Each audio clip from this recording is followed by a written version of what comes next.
ఈరోజు కాంగ్రెస్ పార్టీ అధికారంలోకి వచ్చిన తర్వాత ఎక్కడ కూడా వాళ్ళు అనుకున్నారు అసలు వీళ్ళు పరిపాలన చేతగాలు ఎట్లా అధికారంలోకి వస్తారు అనుకున్నారు. అయినా కానీ మేమే చాలా తెలివి కల్లేలా వీళ్ళకి ఎవరికి తెలివి లేదు, వీరు పరిపాలించలేరు అనుకున్నారు. ఒక్కరోజు కూడా వాళ్ళకంటే కరెంటు పోకుండా అత్యధికంగా గరిష్టంగా హైయెస్ట్ రికార్డు కూడా కరెంటు మా కాంగ్రెస్ పాలన అందించింది అధ్యక్ష. ఉచితంగా పేదలకు ఇచ్చిన 200 యూనిట్లు కూడా కరెంటు కూడా గృహాలకు అందిస్తున్నాం అధ్యక్ష. అంటే మీకు నిద్ర పట్టలేదా? జీర్ణించుకోలేకపోతుండ్రా? మేము చేయలేమా అనుకుంటున్నా అధ్యక్ష? నేను చెప్తా అధ్యక్ష, విద్యుత్ సరఫరా స్థితి చెప్తా అధ్యక్ష. పల్లరాజేశ్వరరెడ్డి గారు ప్లీజ్ మీకు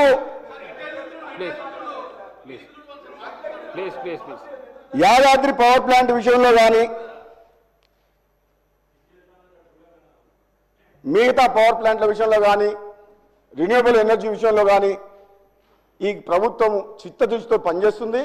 రాబోయే 10 నుంచి 15 సంవత్సరాలకు సరిపోయే ప్రణాళికలు కూడా తయారు చేసినాం. మీరు ఆ విషయంలో ఏం బాధపడకండి, మీకంటే మంచిగా మేము చేస్తాం. రాష్ట్ర ప్రజలకు కరెంటు ఉచితంగా రైతులకు అందిస్తాం. మీరు అందించిన దానికంటే మెరుగైన విద్యుత్ అందిస్తాం అధ్యక్ష. పేదలకు గృహాలకు అందించే బాధ్యత కూడా కాంగ్రెస్ పార్టీ మీద ఉంది అధ్యక్ష. ఈ నెంబర్ చెప్పాలంటే చాలాసేపు పడుతుంది అధ్యక్ష. వాళ్ళు చేసిన తప్పులు చెప్పాలంటే ఎప్పుడు తప్పులు చెప్పినా వాళ్ళు మీదికి వస్తున్నారు, లొల్లి అవుతుంది. మీకు కూడా కొంచెం అర్థం చేసుకోండి, మీరు ఎన్ని తప్పులు చేసిండ్రో మీకు అర్థం చేసుకోండి. ఏమని అంటే నిద్ర పడతలేదు మీకు. మీకు ఎంతసేపు ఆ సైరన్స్ అప్పుడు బుగ్గకారు లేని అలవాటు అయిపోయిన ప్రాణం, ఆ సైరన్స్ అప్పుడు లేక పిచ్చి పిచ్చిగా మాట్లాడుతున్నారు అంతా అధ్యక్ష. ఈ యాదాద్రి పవర్ ప్లాంట్ విషయంలో కూడా అధ్యక్ష, ముఖ్యమంత్రి గారు స్వయంగా మా బట్టి విక్రమార్క గారు క్లోజ్ మానిటరింగ్ చేసి ఆనాడు అత్యధిక రేట్లకు అప్పు తీసుకొచ్చి స్టార్ట్ చేస్తే అది ఈరోజు 9 రూపాయలు చేంజ్ పడుతుంది అధ్యక్ష యూనిట్కు. మామూలుగా అయితే మార్కెట్లో ఆ రోజు ఆ నిర్ణయం తీసుకోవాల్సిన అవసరం లేకుండే, కానీ తీసుకున్నారు. ఛత్తీస్గఢ్ పవర్ ప్లాంట్ వాళ్ళ దగ్గర పవర్ పర్చేస్ అగ్రిమెంట్ విషయంలో కూడా తప్పు నిర్ణయమే. భద్రాద్రి దాంట్లో కూడా సూపర్ క్రిటికల్ టెక్నాలజీ పెట్టుకుని అది తప్పు నిర్ణయమే. ఎన్నిసార్లు అన్నా మాకు అదే బాధ అనిపిస్తుంది కాబట్టి మేము ఎక్కువ అనదలుచుకోలేదు. కానీ ఒక మాట చెప్తున్నాం అధ్యక్ష, ప్రజలు మాకు అధికారం ఇచ్చారు కాబట్టి కరెంట్ అనేది మీకు అధ్యక్ష ఇది మనం నిజ జీవితంలో ప్రతిరోజు అది లేని ఒక్క రోజు కూడా మనం ఒక్క నిమిషం కూడా గడవదు అధ్యక్ష. అటువంటి విద్యుత్ విషయంలో తప్పకుండా మేము ఒక బాధ్యతగా ముందుకు పోతున్నాం అధ్యక్ష. ఎక్కువ సమయం తీసుకోవడం అధ్యక్ష. అదేవిధంగా ఈ హోమ్ డిపార్ట్మెంట్ గురించి అధ్యక్ష, మరి ఇక్కడ అప్పుడు చేసిన పోలీసు అధికారులు వీళ్ళ బారిన పడి బలిపశువులై విదేశాలకు పారిపోయింది. మొత్తం అధికారిని అడ్డం పెట్టుకొని పోలీసు యంత్రాంగాన్ని అధికం పెట్టుకొని అందరి ఫోన్లు ట్రాప్ చేసి ఆఖరికి మున్గోడు ఉప ఎన్నికలు గెలవాలంటే గత్యంతరలేని పరిస్థితిలో ఫోన్ ట్రాప్ చేసి వాళ్ళ పాపం ఈరోజు అధికారులందరూ వీళ్ళ అధికార దాహానికి బలైపోయారు అధ్యక్ష. వీళ్ళు ఇప్పుడు మాట్లాడితే మేము ఏం చెప్పాలి అధ్యక్ష? వీళ్ళకు మాకు చెప్తుర్రు అధికార దుర్వినియోగం అంటే ఈ భారతదేశ చరిత్రలో అది బీఆర్ఎస్ పార్టీ 10 ఏళ్ల పాలన జరిగింది. అక్రమాలు, దుర్మార్గాలు, అవినీతి, దోపిడీ, అహంకారపూరితమైన పరిపాలన సాగిందంటే ఈ భారతదేశ చరిత్రలో అది బీఆర్ఎస్ పార్టీ 10 ఏళ్ల కాలం. ఇది నిజం, ఇది నిజం. మొత్తం ప్రజాస్వామ్యం కూని కాబట్టదంటే ఈ భారతదేశ చరిత్రలో ఇది బీఆర్ఎస్ పార్టీ. మేము మాట్లాడితే బాధ అనిపిస్తుంది అధ్యక్ష. వాళ్ళు ఒప్పుకోరు. ఒప్పుకున్నా ఒప్పుకోకున్నా ఆనాడు లా అండ్ ఆర్డర్ అధ్యక్ష, ఏ రాష్ట్రమైనా ఏ దేశమైనా డెవలప్ కావాలంటే, ఇన్వెస్ట్మెంట్స్ రావాలంటే, ఎంప్లాయ్మెంట్ క్రియేట్ కావాలంటే లా అండ్ ఆర్డర్ కరెక్ట్గా ఉండాలి. మీ దగ్గర మీ 10 ఏళ్ల నెంబర్ చెప్పమంటారా? 10 ఏళ్ల కాలంలో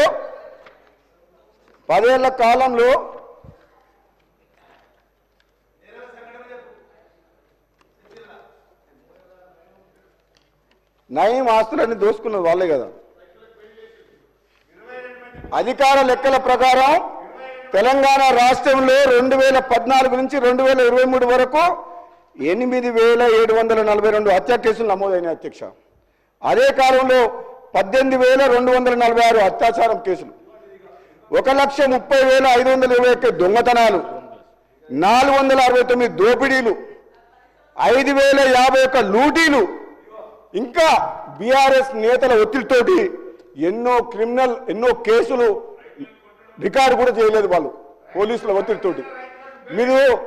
మీరు చెప్పమంటే నా దగ్గర అన్ని ఉన్నాయి, కానీ ఎంతో మంది సభ్యులు మాట్లాడాల్సి ఉంది. ముఖ్యమంత్రి గారు సమాధానం చెప్తారు కాబట్టి నేను ఎక్కువ డీటెయిల్గా పోతలేను అధ్యక్ష. కాకపోతే ఒక్క మాట చెప్పగలను అధ్యక్ష, వీళ్ళ అధికారంలో ఉన్నప్పుడు మంత్రిలో మన శ్రీధర్బాబు గారు ఇక్కడ ఉన్నారు, ఆ హత్య కేసు లాయర్ దంపతులది. హైదరాబాద్ ఔటర్ రింగ్ రోడ్ పక్కన ఉన్న వెటర్నిటీ డాక్టర్ మల్లన ఆ రోజులలో భూసేకరణ ఎట్లా చేసేవాళ్ళంటే అధ్యక్ష, పోలీసులను పెట్టి బెదిరించి రైతులను వాళ్ళని తీసుకుపోయి మా శివనగూడ రిజర్వాయర్ కాడ భూ నిర్వాసితులని వాళ్ళకు R&R ప్యాకేజ్ ఇవ్వకుండా పోలీసులను పెట్టి ప్రాజెక్టు కాంట్రాక్టుల కోసం ప్రాజెక్టు నడిపించారు. ఆ ప్రాజెక్టులో నీళ్ళు వచ్చేది లేదు, సచ్చేది లేదు, కానీ పోలీసులు అడ్డం పెట్టుకొని చేయించారు. అది లా అండ్ ఆర్డర్ బిల్ విషయంలో. తెలంగాణ కోసం ఉద్యమం చేసిండ్రు రైతులు, సకల జనులు. వాళ్ళ 10 ఏళ్ల కాలంలో పోలీసులను పెట్టి ప్రాజెక్టులు భూములు లాక్కున్నారు రైతుల దగ్గర వీళ్ళు. అది మీరు లా అండ్ ఆర్డర్, మీరు పోలీసులు అందుకు వాడుకున్నారు. నేను చెప్పుకుంటే పోతే అధ్యక్ష, మంత్రి నియోజకవర్గంలో బీఆర్ఎస్ నాయకులు అక్రమాలు, ఆ న్యాయవాద దంపతులు గట్టు వామన్ రావు గారు శ్రీధరబాబు గారు నియోజకవర్గంలో. అదేవిధంగా ఇసుక మాఫియా గురించి చెప్పాల్సిన అవసరం లేదు. మా నల్గొండ జిల్లాలో ఆ సభ్యులు లేరు, మాట్లాడదలుచుకోలేదు, కానీ విపరీతంగా కోట్ల రూపాయలు అక్రమంగా ఇసుక మాఫియా, ఇసుక దందా, భూములు వాళ్ళ పీరియడ్లో రియల్ ఎస్టేట్ వ్యాపారం బ్రహ్మాండంగా ఉన్నది. ఆ హైప్లో భూములు లాక్కురు, బలవంతంగా గుంజుకున్నారు, మొత్తం సెటిల్మెంట్లు. అది వాళ్ళ లా అండ్ ఆర్డర్. కానీ ఈరోజు కాంగ్రెస్ పార్టీ వచ్చిన తర్వాత గౌరవ ముఖ్యమంత్రి రేవంత్ రెడ్డి గారి నాయకత్వంలో ఈరోజు ప్రశాంతంగా ప్రతి ఒక్కరు కూడా ఈరోజు కూడా ఈ జాతీయ పార్టీ కాంగ్రెస్ పార్టీ ఒక్కరు కాదు అధ్యక్ష, ఒక సామాజిక తెలంగాణ వైపు పేదల ప్రభుత్వం వచ్చింది, ప్రజాపాలన సాగుతుంది, కొనసాగుతుంది. ప్రతి ఒక్కరు కూడా ఎంతో ఆశతో ఎదురు చూస్తున్నారు. దయచేసి ప్రతిపక్ష సభ్యులు మీరు ఆలోచన చేసి ఈ ప్రజాపాలన సాగిస్తున్న కాంగ్రెస్ పార్టీ ప్రభుత్వానికి సూచనలు సలహాలు ఇవ్వండి. కానీ ప్రతిరోజు అసెంబ్లీలో కొట్లాడతాం, మీకు అధికారం కావాల్సుకుంటే ప్రజల దగ్గర పోయి వాళ్ళ కష్టాలు మాట్లాడండి, వాళ్ళ తరఫున మాకు చెప్పండి. కానీ మీరు ఈ విధంగా సభలో ఎప్పుడు హౌస్ నడిచిన అధ్యక్ష, మీరు మీ మీద అటాక్ చేసిండు, మీ సభ సొంతం కాదని చెప్పి మిమ్మల్ని ఈ సభ మీ సొంతమా అన్నారు. మరి మేము 6 సభ్యులు ఉంటే పోయిన అసెంబ్లీలో మా గొంతు వినిపించలే, మార్షల్స్ పెట్టి బయటకు పంపించారు. మరి అది అప్పుడేం చేసిండ్రు? అప్పుడు ఎక్కడ పోయింది ప్రజాస్వామ్యం? అప్పుడు మా గొంతు నొక్కేసిండ్రు కదా. అందుకనే ప్రజలు మిమ్మల్ని అటు పంపించి మమ్మల్ని ఇక్కడ పంపించారు. అధ్యక్ష, చరిత్రలో ఎప్పుడైనా సరే చివరకు ధర్మం గెలుస్తుంది. ఆ ధర్మం నిలబడినది కాబట్టే ఈరోజు కాంగ్రెస్ పార్టీ ఇక్కడ ఉన్నది. మీ దుర్మార్గమైన పాలన 10 ఏళ్ళు అది ప్రజలు చూసిండ్రు. అధ్యక్ష, లాస్ట్కు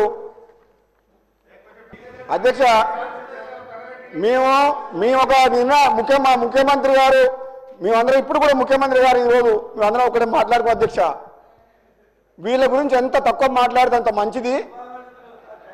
బీఆర్ఎస్ పార్టీ గురించి వాళ్ళ గురించి ఎంత తక్కువ మాట్లాడితే అంత మంచిది. మనం ప్రజల పక్షాన ప్రజలకు ఇచ్చిన హామీ నెరవేర్చే విషయంలో ఒక్క నిమిషం వేస్ట్ చేయకుండా ఈ తెలంగాణ ప్రజల కోసం పనిచేద్దాం. వీళ్ళని మనం ప్రజలు చూసుకుంటారు, వీళ్ళ గురించి తక్కువ మాట్లాడదనే నిర్ణయానికి వచ్చినాం కాబట్టి నేను ఎక్కువ మాట్లాడదలుచుకోలేదు అధ్యక్ష ఈ ప్రతిపక్షం గురించి. ఎందుకంటే వీళ్ళు మాట్లాడే కొద్దీ మాకేదో ఉందని వీళ్ళు అనుకుంటారు. వీళ్ళు గుండుసున్నాయని ముఖ్యమంత్రి గారు చెప్పారు కదా మన పార్లమెంట్ ఎన్నికల్లో. కాబట్టి మీకు మళ్ళా భవిష్యత్తు లేదు. 1000 జన్మలు ఎత్తినా ఆ బీఆర్ఎస్ పార్టీ తెలంగాణలో అధికారంలోకి రాదు. మేము చెప్తున్నా మీకు, మీరు అర్థం చేసుకోండి. ఎప్పుడైతే తెలంగాణను తెచ్చి బీఆర్ఎస్ అని పెట్టిరో అప్పుడే కథం అయిపోయింది. ఇక మళ్ళీ మీరు అనవసరంగా ఏంటంటే, సరే ఎమ్మెల్యేగా గెలిచిరు కాబట్టి రండి, హుందాగా ప్రవర్తించండి, ఏదైనా సలహాలు సూచనలు ఇవ్వండి. కానీ అనవసరంగా మీరు మమ్మల్ని రెచ్చగొడితే మా మాట ఏమినైతే మీరు కేసీఆర్ కుటుంబ సభ్యులు మాకంటే ఎక్కువ తెలియకలేదు. మేము ప్రజల పక్షాన మాట్లాడుతున్నాం అధ్యక్ష. ఇచ్చిన హామీలు నెరవేర్చే పనిలో మా ప్రభుత్వం పనిచేస్తుంది అధ్యక్ష. ఇక అన్నిటికంటే ఇంపార్టెంట్ అధ్యక్ష, ఇల్లు అధ్యక్ష. ఈరోజు 10 ఏళ్ల పాటు తెలంగాణ వస్తే ఎంతో మంది నిరుపేదలు రూపాయి ఆస్తి లేదు, రెక్కాడితే కానీ డొక్కాడదు, అటువంటి వాళ్ళు వీళ్ళ మాటలు నమ్మి 2 సార్లు అధికారంలోకి ఇచ్చారు. ఒకసారి కాదు, కొత్తగా వచ్చిరు కదా అని 5 ఏళ్ళు 2సారి అధికారానికి ఎక్కువ సీట్లు ఇచ్చారు. అధ్యక్ష, మాకు ఇల్లు రాకపోతుందా, ఈ ఎండకెండి వానకు దడుస్తున్నామని చెప్పేసి ఎంతో మంది నిరుపేద కుటుంబ సభ్యులు 2సారి 90 సీట్లు ఇచ్చిండ్రు. మళ్ళా నమ్ముకున్న పేదవాళ్లకు, ఇల్లు లేని పేదవాళ్లకు మళ్ళీ మొండి చేయి చూపించారు అధ్యక్ష వాళ్ళు. కానీ ఈసారి మాత్రం ఈ చెయ్యి, అన్నం పెట్టే చెయ్యి, ఈ కాంగ్రెస్ పార్టీ ఎవరి కోసమైతే అధికారంలోకి వచ్చిందో, ఎవరి కోసమైతే పనిచేస్తుందో తప్పకుండా ఈ నిరుపేద కుటుంబాలకు ఇల్లు కట్టిస్తాం అధ్యక్ష. ఈరోజు హౌసింగ్ మినిస్టర్ పొంగులేటి శ్రీనివాసరెడ్డి గారి నాయకత్వంలో, ముఖ్యమంత్రి గారి నాయకత్వంలో మేము ప్రణాళికలు చేపట్టినాం.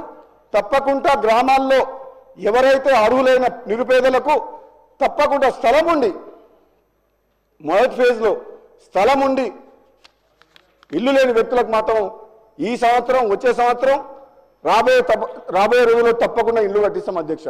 అందుకనే అధ్యక్ష మీ ద్వారా ఒకటే అడుగుతున్నా, మేము ఎక్కువ రాజకీయ ప్రసంగాలు చేయము అధ్యక్ష, గంటలు మాట్లాడదలుచుకోరు అధ్యక్ష.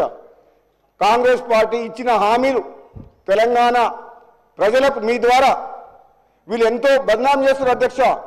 6 గ్యారెంటీల విషయంలో, ఇంకోటి విషయంలో, హామీలు నెరవేర్చే విషయంలో మీరు వెనకపోయిండ్రు, విఫలమైందని ప్రజలలో విస్తృతమైన గోబెల్స్ ప్రచారం చేస్తున్నారు. మీ ద్వారా తెలంగాణ సమాజానికి, ప్రజలకు చెప్తున్నాం అధ్యక్ష, వీళ్ళు చేసిన నిర్వాకం మామూలుది కాదు. మేము కాబట్టి, కాంగ్రెస్ పార్టీ కాబట్టి ఏ విధంగానైనా సరే ఈ తెలంగాణలో ఉన్న ఆర్థిక పరిస్థితిని గాడిలో పెట్టి ఇచ్చిన హామీలు నెరవేర్చాలి ఒక్కొక్కటిగా అని చెప్పి ఈ కాంగ్రెస్ పార్టీ ప్రభుత్వం, ముఖ్యమంత్రి రేవంత్ రెడ్డి గారి నాయకత్వంలో ముందుకు పోతున్నాం అధ్యక్ష. తప్పకుండా కాంగ్రెస్ పార్టీ తెలంగాణ ప్రజలకు ఇచ్చిన హామీలు నెరవేరుస్తుంది. ఈ పేదల కోసం వాళ్ళ కన్నీళ్లు దూర్చేందుకు నిజాయితీగా, నిర్విరామంగా కష్టపడతామని చెప్పి తెలియజేస్తూ సెలవు తీసుకుంటాను అధ్యక్ష. Thank you. కష్టపడతామని చెప్పి తెలియజేస్తూ సెలవు తీసుకుంటాను అధ్యక్ష. Thank you.